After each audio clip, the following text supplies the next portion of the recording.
السلام علیکم ورحمۃ اللہ وبرکاتہ۔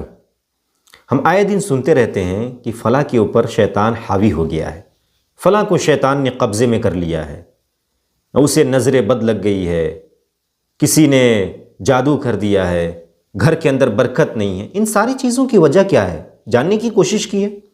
افسوس کے ساتھ کہنا پڑ رہا ہے کہ آج ہمارے گھروں سے گانے بجانے کی آواز تو آتی ہے، لیکن قرآن مجید کی تلاوت کی آواز نہیں آتی۔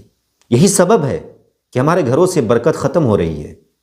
قرآن مجید بابرکت اور مقدس کتاب ہے، اس کی تلاوت ہونی چاہیے۔ اللہ کے نبی صلی اللہ علیہ وسلم کا فرمان گرامی ہے، ان الشیطان ینفر من البیت الذی تقرأ فیہ سورۃ البقرہ، یقیناً شیطان اس گھر سے راہ فرار اختیار کر لیتا ہے جس گھر کے اندر سورۃ البقرہ کی تلاوت ہوتی ہے۔ اسے مسلم نے روایت کیا ہے۔